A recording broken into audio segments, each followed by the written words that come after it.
Good evening. My name is John Bryfonski, and I am the Chief of Police here in Bedford, and this is the January 2019 BeBold Speaker Series event. Joining me tonight is Diane Vaccarello. Thank you, Chief. Diane Vaccarello, the Mental Health Advisor for BeBold and on the board. So tonight, folks, we are going to discuss the 2017 Youth Risk Behavior Survey. So first off, what is the Youth Risk Behavior Survey? Well, it's a survey of hundreds of questions that are administered to high school students throughout New Hampshire, and it covers a whole range of different types of topics, from substance abuse and misuse, alcohol, drugs, prescription drugs, which is what I'm going to concentrate on tonight, as well as a whole range of other types of topics that Diane's going to talk about that are both tangentially, loosely, and strongly connected to substance misuse. So if you want to just kind of explain what those Sure. are. So one of BeBold's focus is on education and prevention of substance misuse. And so we're particularly focusing on some of those statistics, as Chief mentioned. But with that, we're also aware levels of anxiety and depression go hand in hand. Oftentimes there's an increase in those diagnoses in general in our communities. And some of the statistics that I'm wanting to focus on as well is just branching off of how substance, as an example, students who have social anxiety attending a function and feeling as though part of what helps them to feel more relaxed or capable in those scenarios is drinking or having a substance to help calm the nerves, and that leads to other issues with some of the statistics that we're seeing, even increase in sexual assault rates in our school. And so I'm going to be linking some of those pieces together. So they're tied together, they're integrated, both from research as well as practical experience that you have in family practice Exactly here right. in Yes. Bedford. So we're tying not only the Bedford numbers, but also to practical experience and what we've seen both in the mental health world as well as in law enforcement. And I can say that everything that Diane just said, excuse me, particularly with respect to the linkage between alcohol, substance misuse, as well as sexual assaults, are clearly linked, and we've had a number of those types of cases involving juvenile folks here in Bedford. So yes, there is a linkage, and it's strong, and it's important to recognize. So these things don't stand on their own. But let's talk a little bit more about what the Youth Risk Behavior Survey really is. Well, it's administered to students through 9th, 10th, 11th, and 12th grades, right? And there's been a lot of discussion, or at least some discussion anyway, by some folks as to whether or not the numbers and the data in this survey that dates back to 2009, it's the first data set year that we have here, is in fact accurate and reflective of what actually the students' truth is in terms of how they answer these sorts of questions. And of course, you know, anecdotally, we know that some students may be run out of time, and then they put answers down at the very end. Could it be skewed? It could be. I'm not aware, personally, of the statistical analysis and the way that whoever compiles the data for the Youth Risk Behavior Survey factors out, but there are statistical ways of making sure that the data that we get is as accurate as it can be, given the data that's given to the folks that compile the data set. So it is important to recognize that it's 9 through 12, and it's important to recognize that we're looking at Bedford numbers as both the number of students as well as the percentage of the number of students that responded to the question, and we're comparing those numbers against the region, which is our area around, let's say, Hillsborough County, for example, and the state of New Hampshire. So that's what we're comparing Bedford numbers to, and that's what we're balancing it against. The other important thing that I've mentioned in other talks that I've given is to make sure that we keep in mind that the state of New Hampshire's numbers with respect to alcohol misuse and with respect to drug misuse is amongst the worst numbers in the nation. In fact, we rank 50th, I believe, in alcohol misuse by juveniles, 50th out of 50. So when we say that we're comparing our numbers to the state, and if our numbers are worse than the state, then recognize that what we're saying here is that our numbers are worse than every place else in the country, including New Hampshire, which is 50th out of 50. So that's how we're looking at these numbers. And again, we always take data with some grains of salt. We always take some of the answers with some grains of salt. But if we compare it to all the students that have responded to this test in all the various school districts throughout the state of New Hampshire, we're at least looking at the same types of results. So if there are vagaries in how the students responded, well, we're assuming that those same types of vagaries are apparent in the data sets in these other schools, both throughout the region and the state, and so they sort of would cancel each other out. I'm not a statistician. I did pass stat in college, but only barely. So that was decades ago. So it's important also for us to think about why these are 2017 numbers, right? Well, the data was obtained from students in 2017. It's compiled throughout 2018, and it wasn't released. The data wasn't released until not that long ago, actually. I'm not exactly sure when, but I believe that it appeared. It was used to come out early in January or February of the year following the survey, and in this particular year, I don't believe it was released to the superintendents of schools until sometime after March or April in 2018. So that's why we're talking about 2017 numbers, and of course, you know, they're not now approaching a year old, but nevertheless, that's the best that we have. We don't have any other data to look at. So let's talk about some of the data. And if I could just add Here, one piece sure. to that, the students, obviously freshmen and sophomores as they were taking it, are still in our schools currently. So we have a couple of years out of the school, a couple of those, 50% of the data set is still in our schools. Right. It does factor out if you really want to drill into the numbers. And the data is also available on the Bedford School District's website. So you can get the entire report off of the Bedford School District website if you want to really drill down and look at the numbers. It does separate by gender as well. Has anyone here read or looked over any of the stats? Okay. Okay. So generally speaking, the numbers that I'd like to focus on are the drug numbers, right? And we have some not bad news, and we have some not so good news, and we have some like really bad news, right? So let's talk about the okay news. Well, despite everything that we've seen recently about marijuana and marijuana legalization, when we look at the 2017 Youth and Risk Behavior Survey numbers, we find that the number and percent of students who tried marijuana for the first time before the age of 13, okay, this is before the age of 13, which in and of itself is shocking, I think, from my perspective. So we're talking about 12-year-olds here. For the region, it was 6.4%.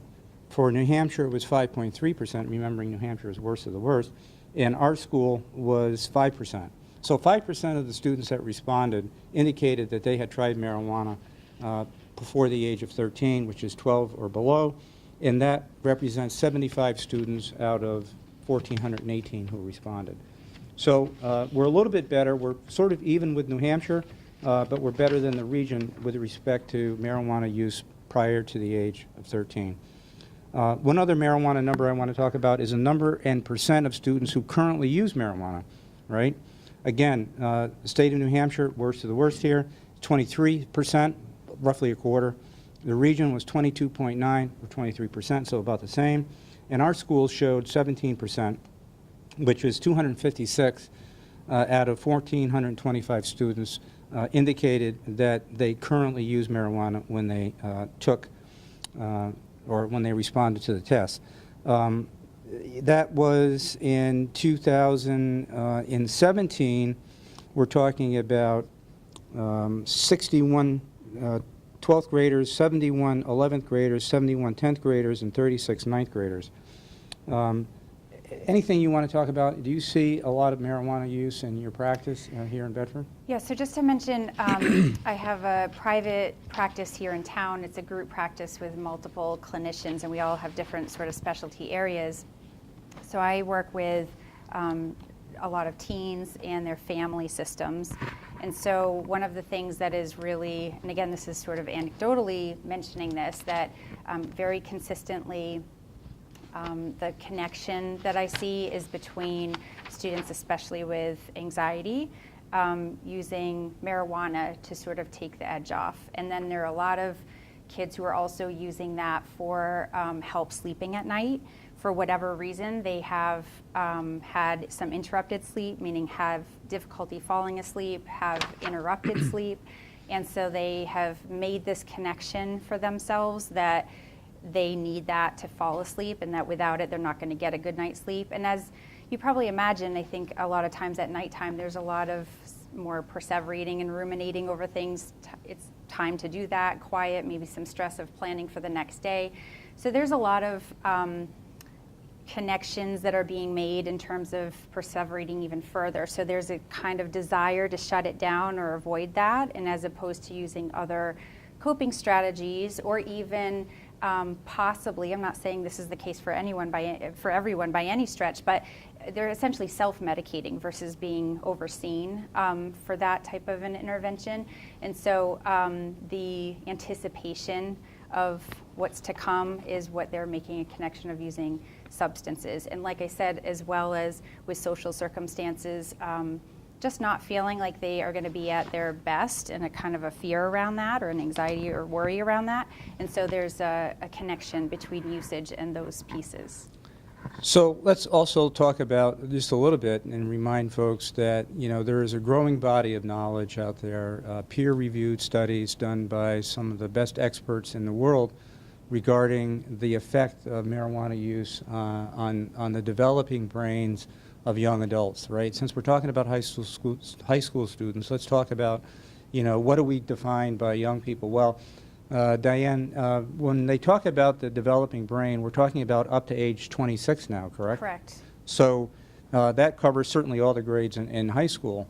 Recent study done just recently, released by the University of Vermont, that tested the brains of young folks in Europe, found that by doing brain scan, they were able to determine that there were demonstrative, recognizable changes in the young brains of those folks after even 1 or 2 uses of marijuana, which is pretty shocking, and really that's really new data that's come out, and that's a peer-reviewed study by the University of Vermont. Right, and we're talking really recent research as well. We're getting much more current research within the past even month and 2 months.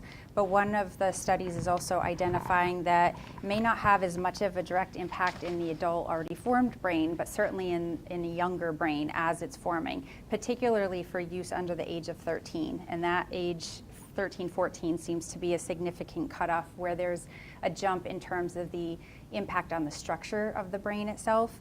And you know, and again, when we're already having increasing rates, particularly around anxiety and depression, the early use, even if it's 1 or 2 times with the early use, can have marked impairment on the brain. And there are even mental illnesses that are really significantly impairing around schizophrenia that has increased with that usage with the brain. And that is, you know, something that's really, you know, certainly troubling. That's well, it's for troubling sure. because it may be in one of those scenarios where similar, I'm sure people have heard this scenario described, that not everyone who drinks alcohol is going to become an alcoholic or have a substance misuse problem, but there are some people's brains that are genetically even predisposed where there's like a light switch effect that takes place. And once that light switch goes off, so there's something similar that's going along with the marijuana use in some people's brains. And so they, you know, may not have had that light switch turn on had it not been for that type of use that early on.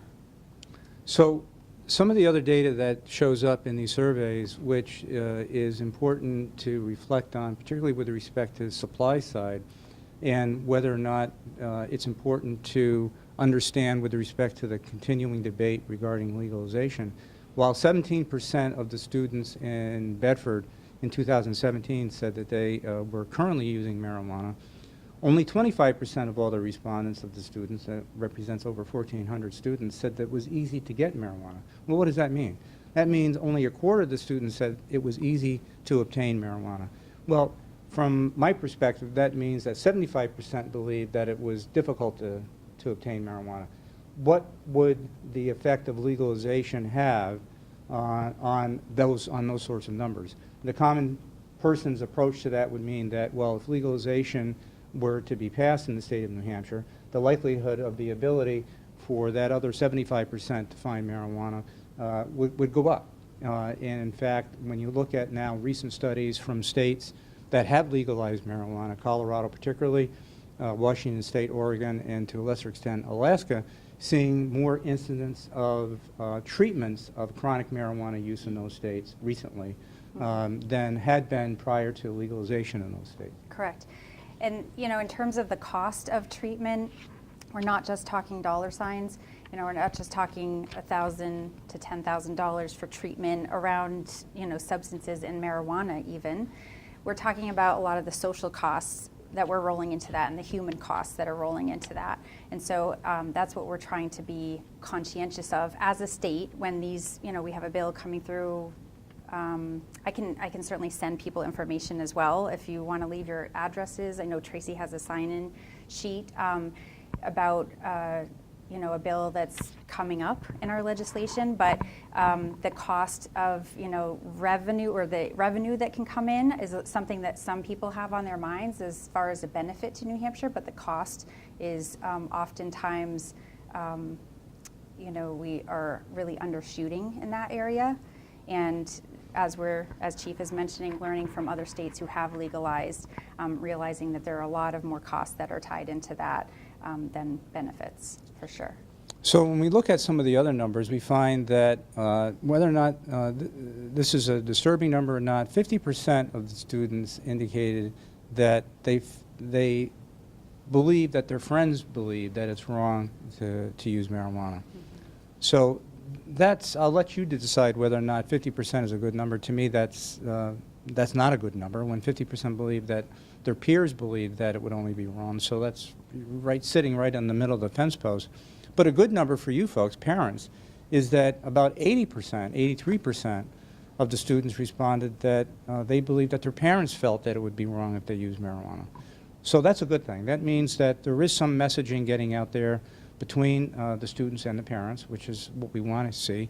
We want to be able to move the needle a little bit in the conversation. We've had a number of speaker series events and discussions about starting the conversation with kids regarding substance misuse, and that's really important, right? Yeah, and we need to start early because, you know, as early as possible, we're talking elementary school, that we need to have these conversations. So again, leave it up to yourselves to determine 50%, but keep in mind, compared to 80% of, you know, parents, the perspective that they think parents have on this subject. But a lot of times, you know, teens, children, they're looking at their peers for, you know, validation or of information a lot of times. And so really, you know, there's 80%, but they're looking at their peers first in conversations. So we need to have a lot more conversations early on through our schools and through our homes to be able to raise that number. So these are the good numbers. That's the good information. Let's now move on to things that are even more troubling. So the number and percent of students who ever used heroin reported by the region was 2.7%, by New Hampshire, which is 1.8%, and Bedford showed up at 5.3%. Again, the region. Translate that to how many humans we're talking about? Right. So 79 out of 1,433 Bedford students said that they had tried or used heroin.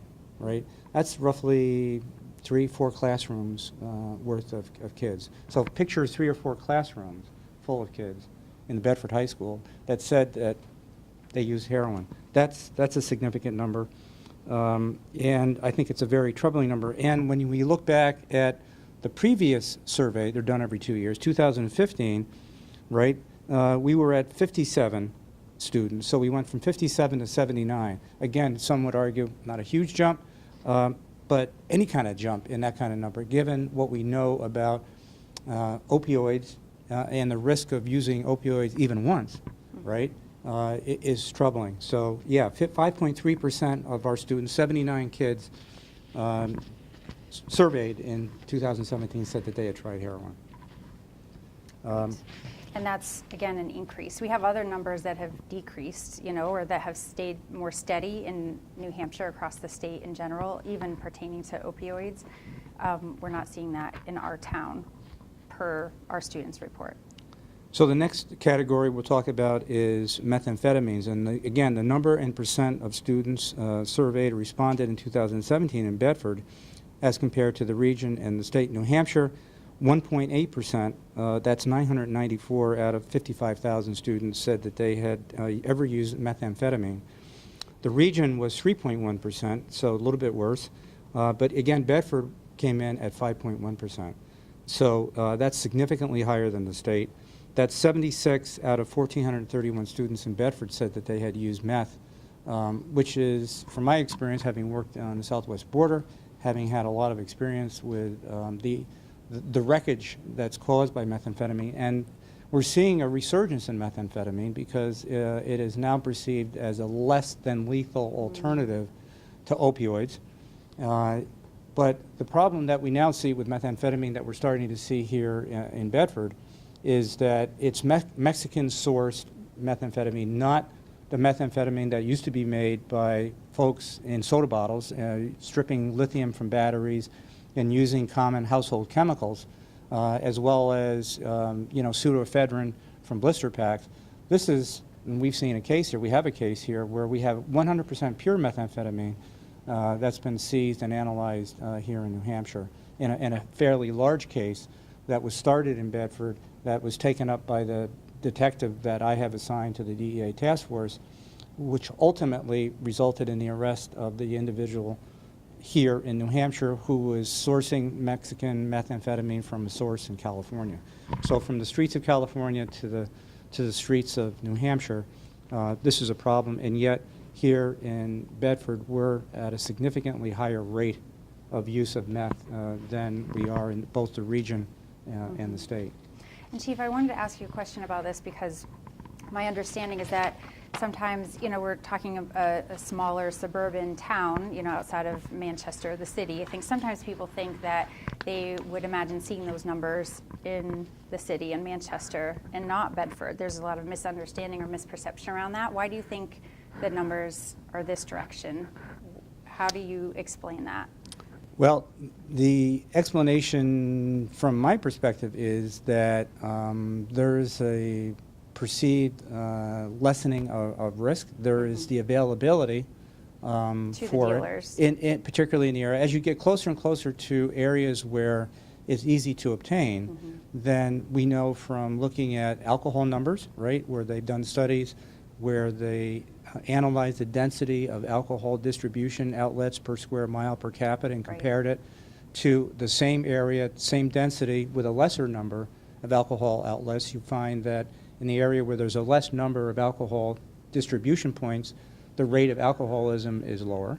And so the same applies here. And using that same equation, we're close to Manchester, which means that the source of supply, street dealers, is much more available and accessible than to some kids that would be in Bow or Candia or further out in Ringe or New Boston or out in the countryside, as opposed to being able to just drive into Manchester or go to the Manchester Mall or have somebody meet over here in the Whole Foods parking lot, which, believe it or not, and Target parking lot, which is where we see a lot of drug deals, frankly. Yep. All right? Marshall's, Target, all Marshall's, those Target, areas. and the hotels, right? Another drug category, again, where we really have a shocking disparity here, is the number and percent of students who ever used ecstasy. For those of you who don't know what ecstasy is, that's MDMA, also referred to as Molly, also the drug that is most often associated with raves, where, they used to have these rave parties in big, large areas with lots and lots and lots of students, and that's where ecstasy was often used by young people. There's a number of tragic stories. In fact, we even have a film clip of a dad from the New England area who lost his daughter who his youngest daughter was with her older daughter in a rave in Boston, and they all consumed Molly, MDMA, and it was only the younger daughter that didn't make it, went to the hospital, and ultimately died. So the numbers for MDMA use here in New Hampshire, the region, and Bedford, New Hampshire is at 3%, the region is at 3.3%, roughly the same, but shockingly enough, Bedford is at 6.2%. So we're double the state and the region as far as students using or saying that they've ever used ecstasy or MDMA. That represents 92 out of 1,431 students that responded. Again, comparing that back to heroin, where we had 79. So the number of students is actually greater with MDMA. And I don't know if you've seen MDMA crop up in any of your cases here, but.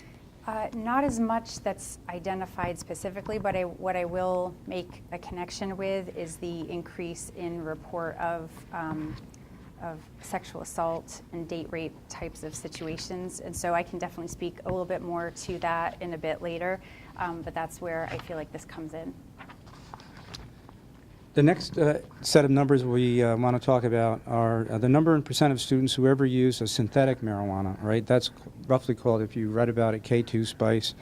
Again, we're about level with the region, a little bit better, a little bit worse than the state. The state's at 5.6, the region is at 6.4, and Bedford here is at 6.6. So we're talking about 98 students who responded in 2017, again, up from 79 in heroin, that used K2 and spice. Well, what is that? That's essentially a product where it's laced with another chemical, right, to enhance the effect of what they consume. You know, it's often trafficked or marketed as some sort of flowering potpourri stuff. Potpourri, right? Potpourri, Actual right? potpourri. Exactly, right?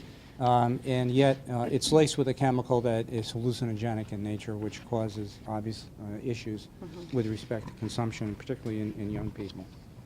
So again, we're about even with the region, but worse than the state. So let's move into prescription drugs, right? Which we all know from reading about and suffering through and weathering the opioid crisis here in New Hampshire as a precursor, right, to a lot of opioid abuse, what later becomes opioid abuse, starting with prescription drug abuse and misuse. So the number and percent of students who ever took prescription drugs without a doctor's prescription, such as OxyContin, Percocet, Vicodin, codeine, Adderall, Ritalin, or Xanax, one or more times during their life. New Hampshire was at 11.5%, the region is at 10.5%, and 10% of our students here in Bedford, that's 151, said that they had used a prescription drug without a prescription. So that's a large number, 10%. That really goes back to what I was talking about before, where there's that self-medication aspect around marijuana, but it's obviously with other substances as well, whether that be Xanax or Ritalin, certain ADD medications. Those are the types of meds that we hear more often than not being misused by somebody else's prescription. So the number and percent of students who currently took a prescription drug without a doctor's prescription, the current number, again, New Hampshire at 5.2%, the region 5.1%, roughly the same, but we're at 6.8%, almost 7%. Again, that's 102 students as compared to 95 back in 2015, compared to 65 back in 2013. So that's 102 out of 1,427 respondents said that they currently had been taking a prescription drug without a doctor's prescription. So where do these meds come from, right? Right. So one of the things that we have made suggestions on repeatedly is just the idea, it's reminders about the drug take back that is a 24/7 at the Bedford Police Department to really get rid of all unused medications to just start with, right, in our homes. So many times those medications are kept in our bathrooms, which makes sense on the one hand, but on the other hand, it's pretty much a private, pharmacy in a sense, and so the door can be closed. People, not many people are even aware of how many medications they have. They can be many years old.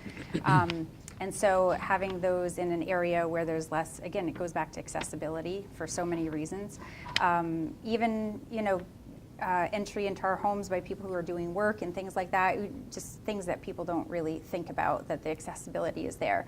So the other thing is just the perception that if a doctor prescribes a medication that it's safer than a street drug, and there's a lot of false belief around that. So friends that are even thinking that they're helping friends, by saying this will help, and they're not just self-medicating, but they're attempting to help medicate their friends as well, thinking that, it works for me, it'll work for you. But everybody's brain is different, and obviously we know that doctors have to put a lot of conscious, deliberate thought and practice into being able to support a person for best practice and health reasons. So with so many young people being prescribed Ritalin and Adderall, right? Mm-hmm.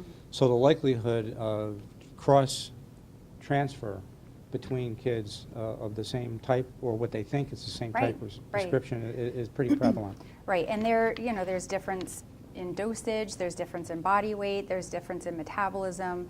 Titrating is one of those pieces that I know in our practice we have a very short list of prescribers that we trust and that we use repeatedly, because they are experts, and oftentimes pediatric experts, in the titration or measurement of the dosage, which is a very, you have to go back and really make sure that that dosage is correct. So when kids are thinking, oh, I have a pill and a pill, they're not really thinking along those lines whatsoever. Right.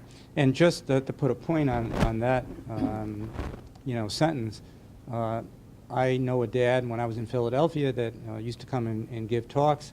His son, who was 19, died as a result of a happenstance, but very much like what Diane just described. He had suffered some burns refueling a garden tractor, and so he was prescribed painkillers.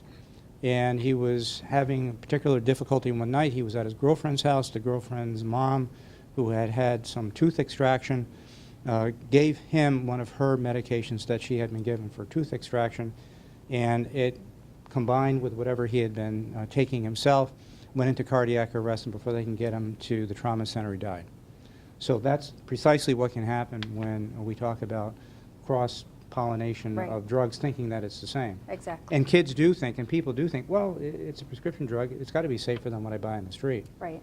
So, so again, another area that we want to talk about with respect to these types of issues: number and percent of students who recall hearing, reading, or seeing a public message avoiding alcohol and other illegal drugs during the past year.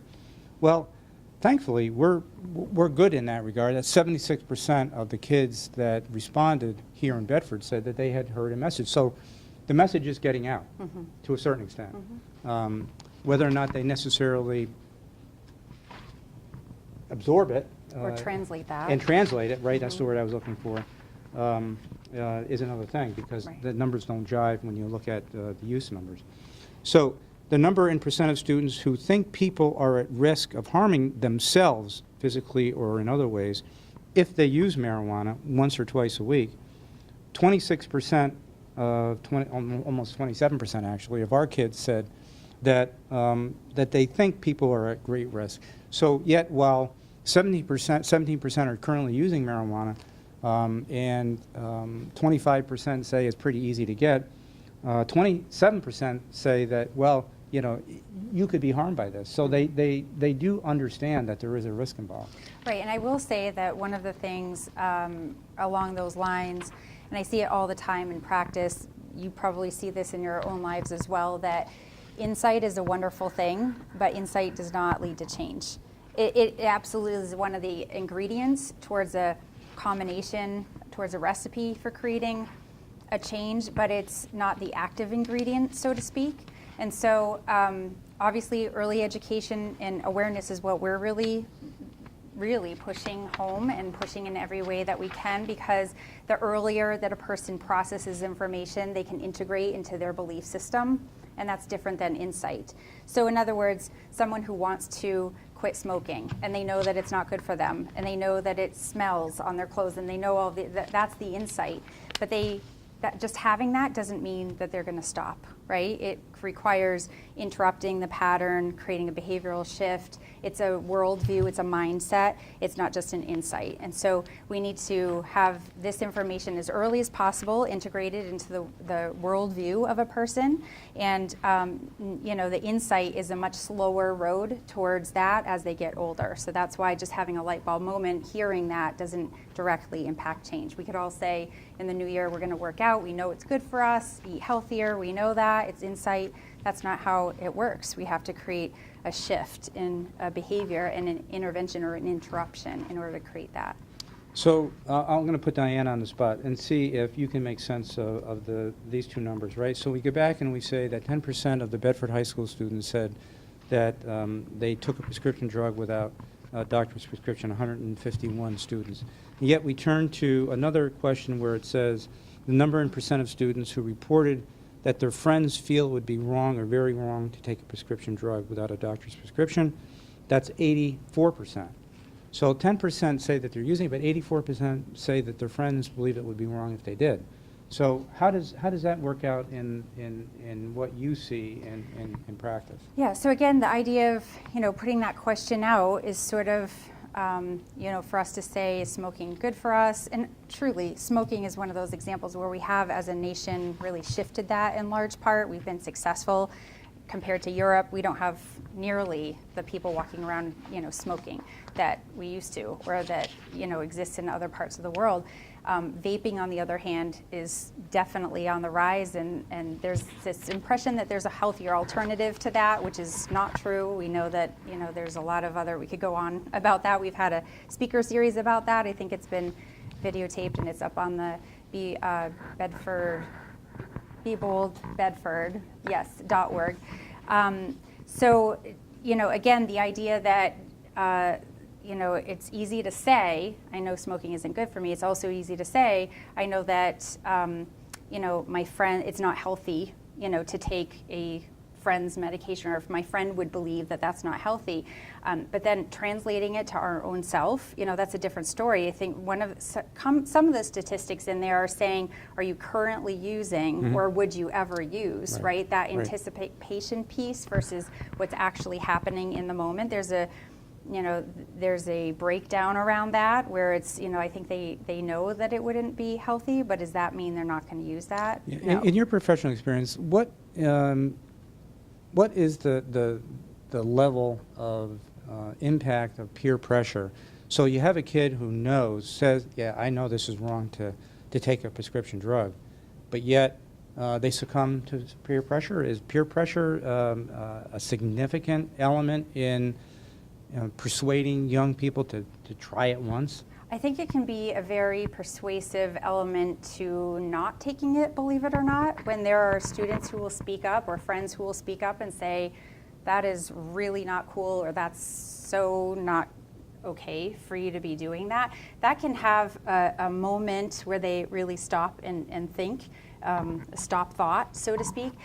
I think that it's more the self-pressure, so it's not so much peer pressure, it's the self-pressure that is what I'm seeing much more of, where kids are really feeling like in order to keep up with what's going on, whether it's grades, whether it's the whole picture of their activities and homework and expectations, just their own self-expectations. One of the things that comes to mind is in the McKelvey Middle School, and I just want to mention, because as far as schools, Vice Principal Bob Jazokis from the high school is here in the back. If people have questions about school-related pieces towards the end, we'll save some time as well. But he's been so gracious to come and also be able to offer if there are questions. But one of the, we did, for a Stand By Me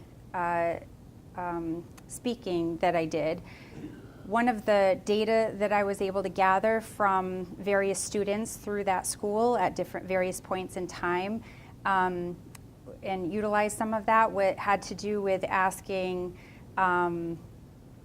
what they are most stressed out about, what they're most anxious about. And one of the responses that stood out to me the most, that was the strongest percentage, was the idea that students, and we're talking, 5th and 6th grade here, that they didn't feel like they would be able to make it as successfully as their parents did, or that they are.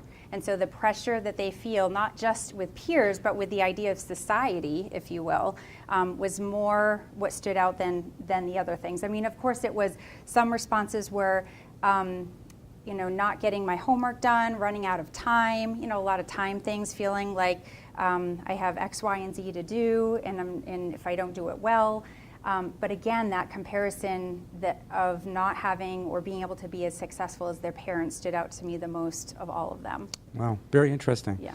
Yeah, it just sort of dovetails in 40 years of drug law enforcement and law enforcement experience with my own theory, which is why, to answer the question, why is the United States per capita worse than any other Western civilized country when it comes to substance abuse?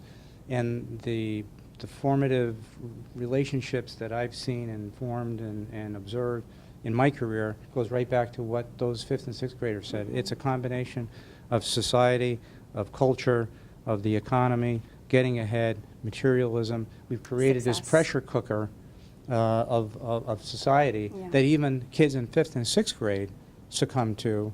And what do they turn to on occasion? Right, and by the time they're getting into the grades where 7th, 8th grade is where I hear a lot of kids feel the pressures of the academic pieces are really, the rigors of that are starting to increase. So you combine that already anticipatory worry with increase in, what the output is that's being expected of them at that time. And if they have a low ability to sort of be tolerating distress, that's the sort of trifecta that I feel like is a setup for, just wanting relief, honestly. Right. When there's something that does it feels good. Honestly, the brain, we just want to feel good, right? And have an absence of, for a moment, of what doesn't feel good. And so that's where the hook really is. So let's look at some alcohol numbers as we get close to the end here so we can open up for some questions. The number and percent of students who drove a vehicle when they had been drinking alcohol in a car or other vehicle one or more times during the past 30 days, right? So that's pretty recent. That was 87 students out of 922 that responded to that.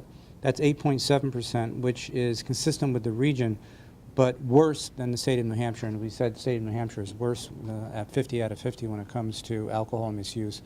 So that number is not a good number. We're talking about here 22 12th graders, 23 11th graders, and believe it or not, 23 10th graders indicated that they had been driving after drinking in a vehicle. And of course, for us, we see the aftermath and the carnage that we find on the road after one of these situations occurs. So, Can I ask you about the gender difference on that one? yeah, the gender difference is male is about twice the rate of females, 56 versus 23. Mm-hmm. And that's pretty much what I think that statistically at the psychology end of things that we see is more risk-taking with males in a lot of ways, and that kind of is about on par with what I think we typically see with that type of subject. Right. Yeah.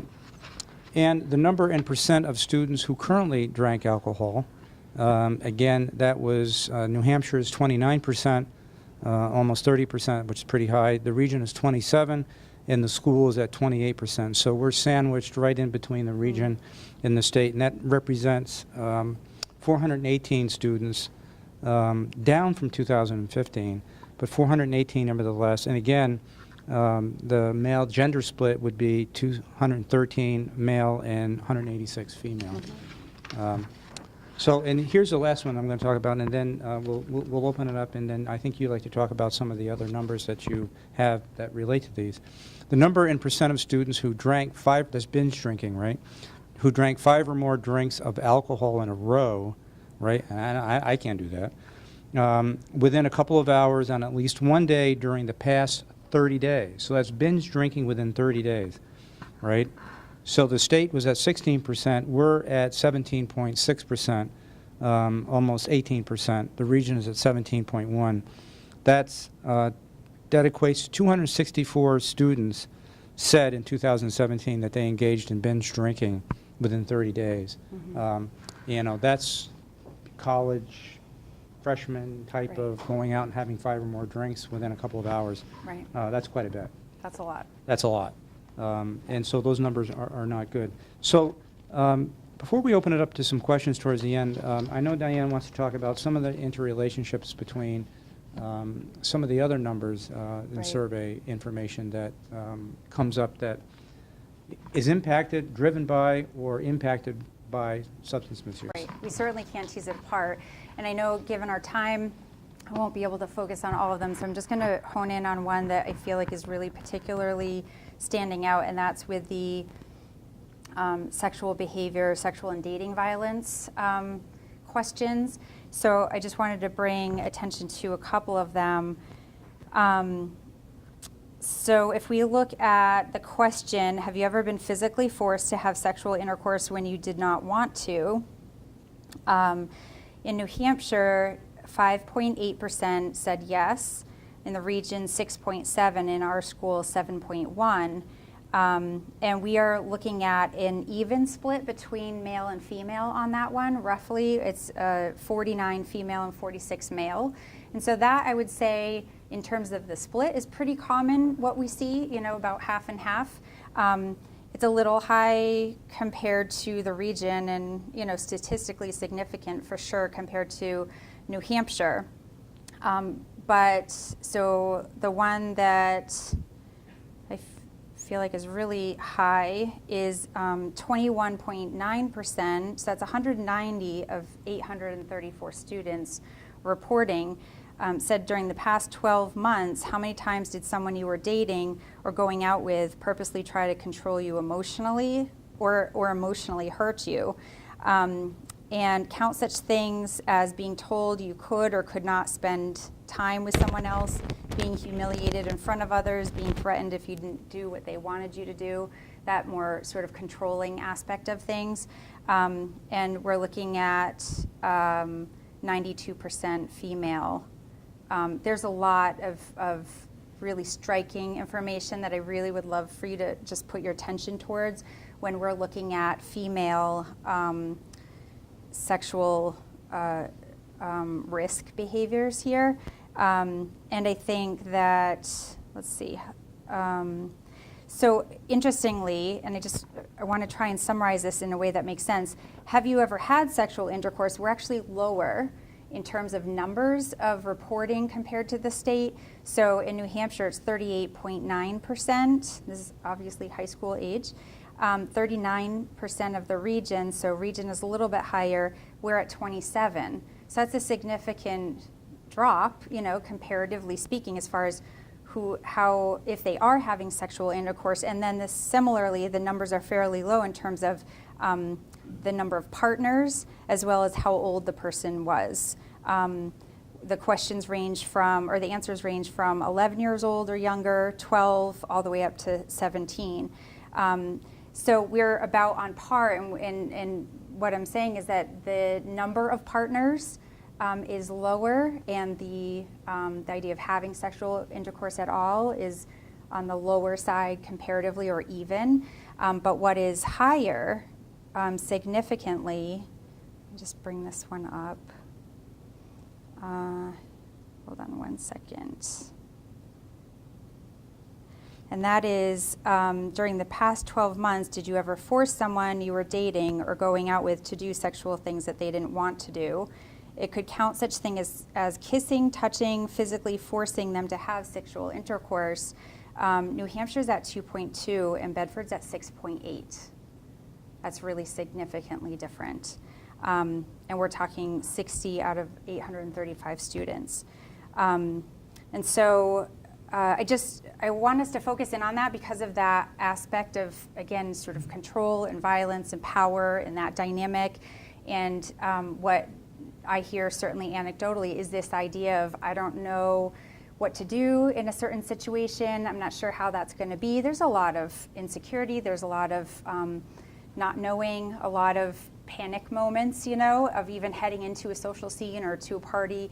And so we need a lot more education or sort of, you know, intervention there as far as what to do, what to say, all the way down to what words to use. There's often time we do role play in session. Oftentimes role plays are fantastic because it gives them a chance to actually imagine if, or what would you say, or if somebody said this, how would you respond? We need to get that part of the brain active and going, and we can't not have conversations about that at some level in our homes, or, you know, we have to get that going much more, in my opinion. And then pairing that with obviously a level of anxiety and nervousness and all of that, and alcohol or substance misuse, marijuana, whatever the case may be, to calm the nerves. That leads to poor decision making, you know, inability to like respond, and oftentimes there, you know, what I'm hearing is there are scenarios where there are blackouts when we're talking about 5 or more drinks being consumed, and people aren't really even aware of what's going on, but they can put the pieces together afterwards. And that's the part I just want to make a linkage with for us to really pay attention to. Well, we know as adults that alcohol tends to lower people's inhibitions, right? And impulsivity. And impulsivity yeah. increases, inhibitions reduce. I can tell you that from the sexual assault cases that we've investigated with juveniles, and while I'm not prepared to be able to make a blanket statement because I don't have the numbers, but I can tell you anecdotally, as Diane just said, that alcohol, particularly alcohol, is a factor that crops up in a lot of these cases that we see where sexual assault occurs between young people. Even obviously they're underage, so they're getting alcohol, but something happens, and then we end up with a sexual assault investigation later on. And alcohol is a factor. I wouldn't say it's a contributing factor, because I don't know that, but I would say it is a factor in those cases. So let's quickly sum up what, and you could spend hours, and we have actually looking at a lot of data. There's hundreds and hundreds of different types of questions. But let's look at where we are here in Bedford. We know that our alcohol numbers are not as good as what they should be, and when we compare them against the state, where the state is 50 out of 50, our numbers are even worse in certain categories, particularly with respect to binge drinking and some other things. So we know that we have work to do on alcohol. We do know on the positive side that the message is getting out, that a lot of our students, a majority of them, know that it's bad, and that over 80% of them said that, at least with respect to marijuana, they believe that the parents would not approve of it, right? And 50% believe that their peers would not approve of it. So those positive messages are getting out there. But when we look at the numbers with respect to what I would call hard drugs, methamphetamine, MDMA, ecstasy, heroin, we see numbers that are much higher than the state and the region. And while those total numbers are relatively small, we're talking 79 students who said that they tried heroin, a little bit more with ecstasy and methamphetamine. But even so, I mean, to me, in any community, 5, 10, 20, 30, 79, 80, again, picture 3 or 4 classrooms to try to get a conception of what that looks like, who said that they tried heroin, methamphetamine, or ecstasy. Not good. Marijuana numbers, a little bit better than the state and the region, so we have some good things to look at there. And the question that I put all of you who are either watch or are here tonight and leave you with, and we'll open up to some questions here, is what do we need to do to move the needle in all those areas, right? Because in my belief, treatment is important. Supply side, trying to reduce the amount of supply of illicit and licit drugs in the marketplace is important. But I'll tell you, from 40 years in law enforcement, 27 in DEA, the most important element that we need to focus on is prevention, and that begins in school, because that's where we have them in formative years. Yeah. So, anyway, any questions from those out there? No questions? Yes.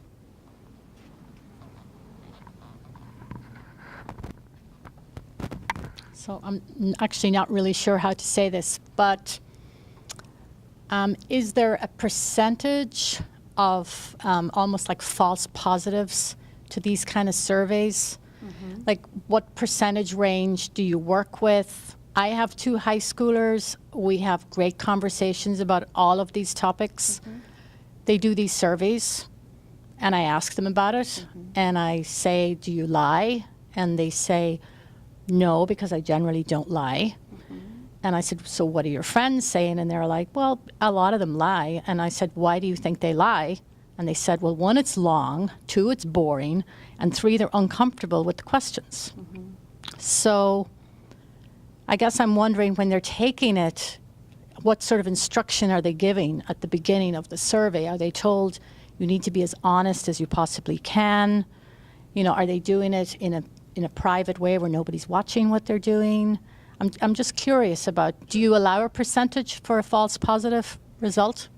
I'm going to flip that to Bob Jasolkas, who's sitting right behind you, the Vice Principal in Bedford High School. Thank you. So I can answer the second question, which is it's private, and they're told it's anonymous, where we ask them to be truthful. The statistical part, I don't know I have never seen any sort of statistical analysis that says this much is true. They just give us the results as they stand, and then we use them as we see fit. So I can't give you an answer on the false positives. So it can go the other way. One of the things that Chief mentioned in the beginning was, and we don't actually control the data, we don't have any access earlier than anyone else does in the state, and this is done across the state in all the schools in terms of, a portion of the schools. Obviously, it's not covering every school or type of school. But those variables do get, there are lots of factors as far as false reports or percentages, and they're controlled for that. They across the data set, or it wouldn't even be something that they could be publishing and putting out to us. And once we're receiving it, the factors that exist, all those factors that you described, are the same that it would exist in every different school, but our reports are significantly higher in some of these things that we're bringing up. So again, those variables that you share would be existing in any of the schools or any of the locations that people, the length is the same, the content or material is the same. I have certainly asked my fair share of, students if they feel like the test is too long. And the majority of them say, as far as how much time it takes, they have plenty of time to take it. Do they get bored taking it? Some of them say yes, and so can that factor into just sort of like, checking the boxes? I think part of it is, and I'm glad that you were able to answer, how it's prepped. I don't know how it's prepped equally in every single classroom, or how it, for every teacher, how the script is or how that goes. But if there is a sense that students are, false reporting or lying on that to get it done quicker, it doesn't end quicker. Do you know what I mean? It might end for them, but they're sitting there anyways. And so we need to encourage that they answer as truthfully as they can, obviously. But those same factors or variables would be applying across the board, and our statistics are coming out, higher. And so. And some of the other data that we also look at is data that's published by the federal government, and that's the National Household Drug Use Survey, which, you can try to compare a little bit to, right. But the questions are not the same. And as a result, you're really looking at apples and oranges, but you can get a sense from where the national numbers are moving versus where New Hampshire numbers are moving. And of course, again, we suffer here in New Hampshire with substance abuse, not just opioids, but substance abuse generally, worse than most of the nation. Any other questions? And I'm just going to comment on that, obviously we know that by the numbers of folks in treatment, about number of deaths that have, occurred, per capita, per capita. And so we see that there's a clear connection with that. It's no surprise that in our region, or Bedford, as Chief had mentioned earlier, because of the location that we are, to Manchester versus further out into the countryside, there's a lot of reasons why Bedford is, surrounded, for lack of a better word. Any other questions, comments, concerns? Well, thank you all for coming, and thank those of you who may watch this presentation on YouTube. Again, I encourage all of you to go to the Bedford School District's website to take a look at the full Youth Risk Behavior Survey report for 2017. Take a look at those numbers and factor some insights for yourself. We only looked at a very, very limited limited number of questions as it relates to substance misuse, but there's a lot of debate going on currently in the legislature regarding legalization of marijuana and a host of other things that impact the health of our young folks. And again, while this data may be corrupted to a certain extent, it's the only data that we have. Like any data. Like has any a data. percentage that is corrupted. So we're working hard. BeBold is working very hard the last 3 years to be able to get information out like this so that folks can start the conversation and have continuing conversations with their young folks about substance misuse, whether it's alcohol, drugs, and what other types of behavior that's impacted by. Right. Again, as you draw the connection with sexual activity and sexually related violence. Right. Thanks all for listening. Thank you. Thank you for coming.